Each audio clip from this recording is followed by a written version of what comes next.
Thanks for joining me today. It's June 3rd, 2022, and I'm on my way up to meet with Luis Reyes, who is the CEO of Kit Carson Electric Cooperative. So this is a dedication that will happen later today with dignitaries from the state, including the governor, the congresswoman, and numerous other local representatives. And they're dedicating a new solar array that's located on 170 acres next to the Taos landfill, which is up about 5 miles on a kind of nasty dirt road and about 10 miles from the city of Taos. So the array consists of 43,680 solar panels, each with a 450 watt capacity. But they're bidirectional solar panels, and they're on a tracking system that is solar powered to follow the sun.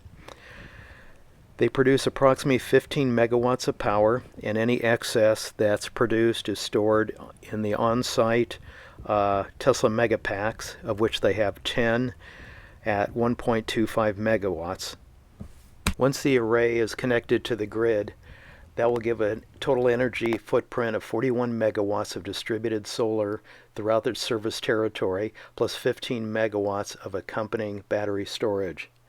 Formed in 1944, Kit Carson is a member-owned electric distribution cooperative in northern New Mexico and is the second largest cooperative in the state. Kit Carson is one of 16 electric cooperatives that serve rural New Mexico communities, serving nearly 30,000 members in Taos, Colfax, and Rio Arriba counties. I hope you enjoy the visit I had. I'm sorry for the wind noise, as my wind socks did not arrive with me to the interview. So once again, this is a beautiful day in Taos, New Mexico. Here with Luis Reyes. He's the CEO of Kit Carson Electric Cooperative, which is, how long has it been around? Since the 40s? Since 1944. And what was it, 6 years ago, you went ahead and decided you want to put in a new solar farm, but you had to get out of your old contract with Tri-State, correct? So we only had a 5% cap starting for the amount of solar that you could actually produce. Solar we could produce. We talked to Tri-State several times between 2002 and 2014 to increase it from 5 to 10, maybe 15, just give us some incremental growth. We were voted down basically 43-1 every time we asked that. So in 2014, we decided to exit our contract. Also during that time, our rates went up about 100%. So we said, the rates are getting unaffordable from our wholesaler, and they're limiting us to only 5% renewable energy. So in 2016, we bought out of our contract with Tri-State and signed a contract with Guzman Energy, which basically said in our contract, do as much solar as you can. And they also lowered our rates. I think at the time they said that, they didn't think we were thinking 100%. And so in 2016, we met with our membership and then met with several groups to see if we could actually build a 100% solar fleet using local labor, local financing, everything local, and make sure that we were still right on track, and that's what our members wanted. They gave us kind of the thumbs up, and here 6 years later, we've accomplished our goal of 100% daytime solar. But in addition to that, we've added about 16 megawatts of Tesla storage. Let's walk by the store. This is the storage right up here, correct? Storage is right in front of us. And so if you see the Tesla Megapacks, there's 10 of them right there. Yeah, turn it around. Each Megapack is 1.25 megawatts. And so we'll be putting these in service. I still need a little bit of testing on these units, these software-based. We have the ability also to potentially sell into the energy imbalance market. So besides helping locally with energy supply, in the future we can actually sell energy, sell capacity to the market. And anything we get basically stabilizes our members' rates. Let's go over what you have here. How many panels, how many kilowatts, megawatts? So this This is called the Taos Mesa Energy Center. We have 15.2 megawatts of PV solar. They're bifacial panels. Yeah, I was noticing that. They're, what, about 450 watts each? 450 watts. They basically, we get an extra, I would say 10% with the reflection from the ground. Backside. There's about 44,000 panels. We are studying agrivoltaics. Okay. To see if that makes sense. You know, the big issue up here we're in the high desert. Yeah, water. Is water. But we are looking at retrofitting some of our older solar facilities with ag product between the panels up in the north. And going forward, we want to see if agrivoltaics really is part of our solution, not just for energy security, but for food security. Again, goes into that local kind of idea that the more we can do local, whether it's energy or food, we're more in control of critical, necessary elements of our life. It's definitely the future. I mean, are you the only one that's going to be 100% electric daylight hours in this cooperative? In the co-op world, I want to say yes. We've done some research, and if there is any co-op out there, we don't know. Maybe a co-op in Hawaii. Yeah, that's a possibility. I know certain countries say they're 100% renewable for that day, like Scotland, I believe, and Portugal. But that's an unusual day. That includes everything else. Right. Our goal is every day the sun shines. Yeah. We also have plans to build more solar, so we can accommodate growth. So anytime there's new development, we're going to be ahead of the game to say, okay, when you build here, you'll also be solar. You'll also have solar energy as part of your kind of footprint. So how many members are there? So Kit Carson has 30 members. We're a diversified co-op. We have the electric. We own a broadband company. 30 or 30,000? 30,000. Okay. 30,000, sorry. That's good. 30,000. We have 11,000 broadband customers. So we have high speed, which is actually important in the solar because we can do everything real time.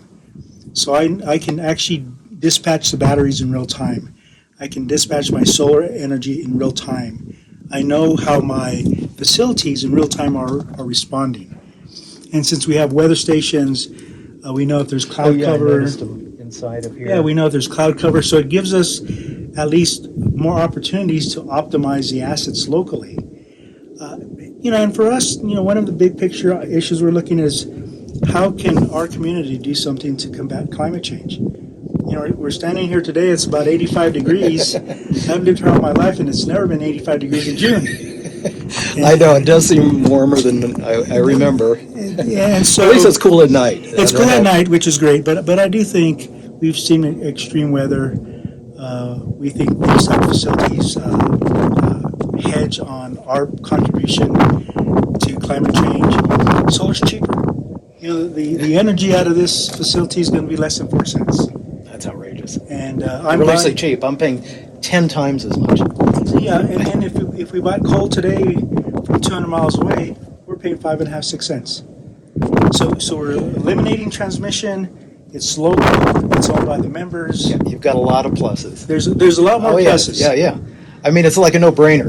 What can I say? I mean, but there's too much else going on. I mean, it's crazy to me that I guess a lot more. I guess you're going to prove everybody wrong, and that a local company can produce its own electricity and do everything needed for the local area, kind of like a local farmer. Right. Make growing. He doesn't have to transport it long distances. Everything's made right here. And since it's owned by the members have a say in our future power supply. Yeah, well, I'm going to the meeting. Okay, that's great. That's great. Because I do have 3 meters. Yeah. So I mean, we actually what we want to do is create a model. Yeah. For those communities who really think the same as we do, that protecting the environment, local energy. Then here's a model that you just have to replicate and maybe tailor to your own local conditions. Yeah. If you don't want to, that's fine. But we think this is the future.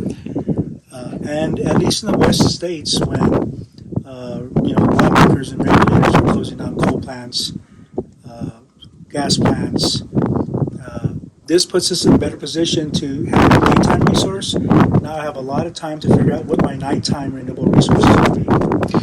Yeah, are you going to be able to expand the battery from maybe doing 100% of the time?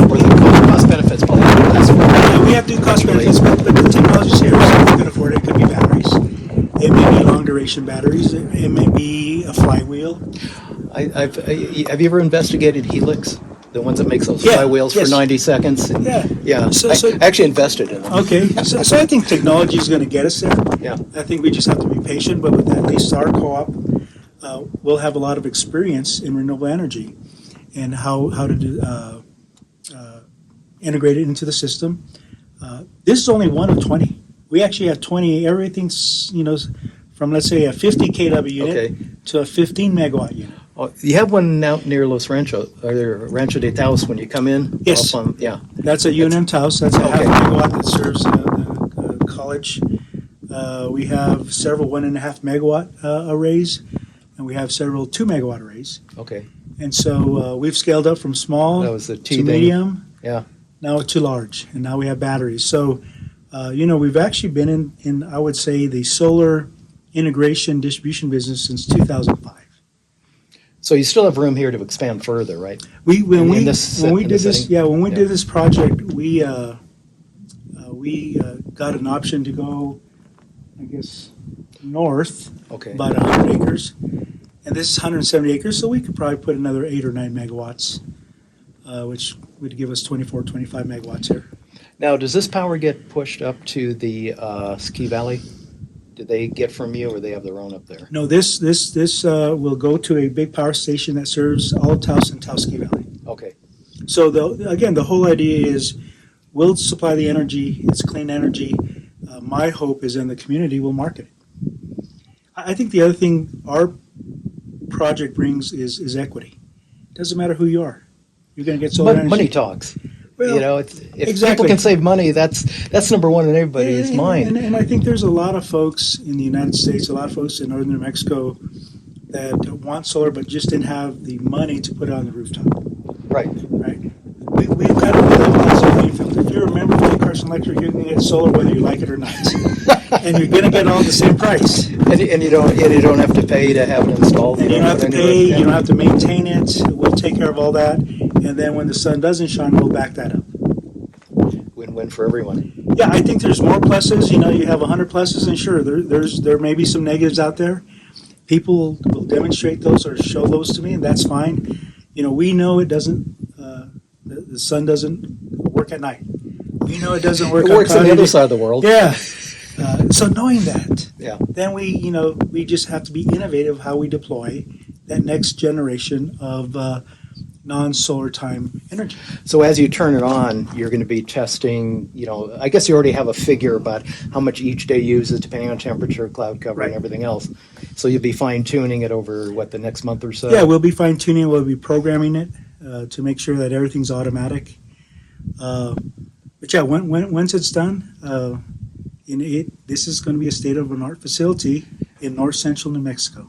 You know what I noticed? That also you have one little panel, like down, maybe halfway down, and that operates the motor. That's right. So solar powered motors that operate the arrays, That's right. The motor that operates the whole tracking system. tracking. So right now, these would be facing for what, morning? These would be facing for evening. Oh, these would be evening. Okay, so then they'll follow the day. And They'll then- follow the day, so they'll face east. Okay. Sun comes up. They'll Okay. follow. So we're facing west out west, that way. and then at nighttime they reset themselves for the next day. Okay, so they're all ready to go. Yeah. When the wind is blowing at a certain temperature, and I forgot what it is, 40 miles, they go to stow where they just lay flat. Okay. So again, everything is automated. So you lose what, maybe 15% maybe of the whole day? 15%, but now we have batteries. Yeah. So if we really need it on a peak day, Yeah. then I have 12 megawatts of batteries. I can offset a windy days or cloudy day production. And the batteries will extend you into the evening on the days that you Yes. have the excess power stored in the batteries here. That's correct. 12.5 megawatts here. 12 and a half megawatts here. And again, if you look at them, there are 10 of them, probably on a footprint of about 40 feet wide by 100 feet. So in, 4,000 square feet, you have 12 megawatts. The size of a large mansion. Exactly. Or a mini mansion, okay? Yeah, I mean, just think of it in Let's take it terms up. of a substation. Can they actually stack these if they wanted to go higher, or would it be worth it? I'm just curious. We have a lot of room out here. These so. things are about 70,000 pounds. Okay, stacking them is probably, inside there's a lot of electronics. Yeah, well, down here you got loads of room anyway. We have land to give away, basically. Yeah. Okay, well, I think we've covered most of it. What else would there be? So, I mean, you just take a shot of how, I mean, it fits into the. And just see how it fits into our profile with the Taos Mountain in the background. Solar rays. Whoa.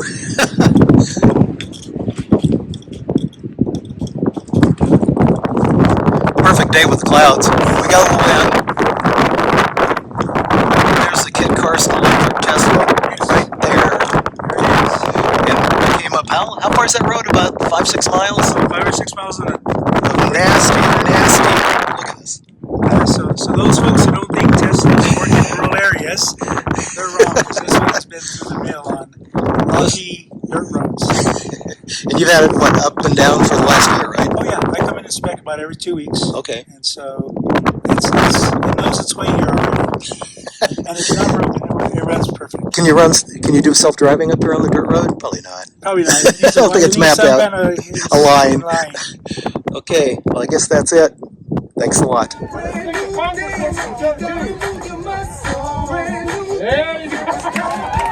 Electric co-ops, and I will tell you that that's not particularly true around the country, but it is a tough organization. They're small, they're member driven, they've got to respond to you. They do that effectively in New Mexico, but when their utility work is based on fossil fuels and you're small, it is very difficult for you in the context of a business protecting your ratepayers to transition.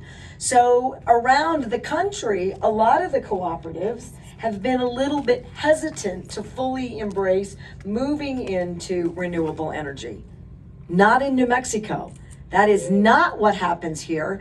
And frankly, Kit Carson and this community didn't need the Energy Transition Act in 2019 because in fact, they were doing this work in the early 2000s, beginning to lay the framework and the infrastructure to begin to serve all of their consumers using renewable energy, primarily solar. And to put that in perspective for a small state, even though we all know third sunniest state, if anybody could power the country using the harnessing the sun, New Mexico can.